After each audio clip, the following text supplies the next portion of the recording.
कभी नोटिस किया है जब तुम अकेले होते हो ना, तब तुम्हारे दिमाग में परफेक्ट आंसर्स आते हैं।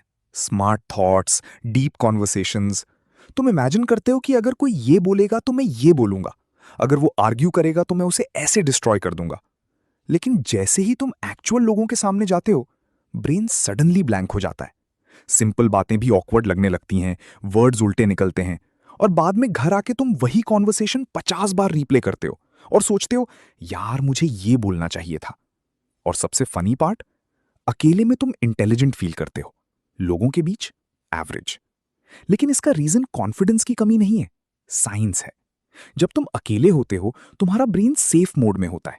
कोई जजमेंट नहीं, कोई प्रेशर नहीं, कोई सोशल रिस्क नहीं। इसलिए तुम्हारा प्री फ्रंटल कॉर्टेक्स, जो लॉजिकल थिंकिंग और क्रिएटिविटी कंट्रोल करता है, प्रॉपरली काम करता है। लेकिन जैसे ही तुम लोगों के बीच जाते हो, स्पेशली अनफेमिलियर या इंटिमिडेटिंग लोगों के सामने, तुम्हारा ब्रेन सर्वाइवल मोड एक्टिवेट कर देता है। सडनली फोकस आइडियाज पे नहीं रहता, फोकस शिफ्ट हो जाता है इस बात पे कि लोग मेरे बारे में क्या सोच रहे हैं। और यही प्रॉब्लम है। ह्यूमन ब्रेन सोशल रिजेक्शन को फिजिकल डेंजर की तरह ट्रीट करता है। थाउजेंड्स ऑफ ईयर्स पहले अगर ट्राइब ने रिजेक्ट कर दिया तो सर्वाइवल ऑलमोस्ट इम्पॉसिबल था। इसलिए आज भी तुम्हारा नर्वस सिस्टम पब्लिक एम्बैरेसमेंट को सीरियस थ्रेट मानता है। और जब थ्रेट फील होता है, तुम्हारा ब्रेन इंटेलिजेंस से ज्यादा प्रोटेक्शन पे फोकस करता है। इसलिए तुम्हारे थॉट्स स्लो हो जाते हैं, वॉइस ऑकवर्ड लगती है और पर्सनैलिटी सप्रेस हो जाती है। इसका मतलब ये नहीं कि तुम डम हो।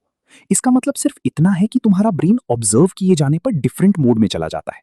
और इंटरेस्टिंगली, जो लोग सोशली कॉन्फिडेंट लगते हैं वो नेसेसरीली स्मार्टर नहीं होते। बस उनका ब्रेन सोशल प्रेशर को थ्रेट की जगह नॉर्मल सिग्नल मानता है। इसीलिए वो रिलैक्स्ड रहते हैं, और relaxed brain naturally smarter perform करता है।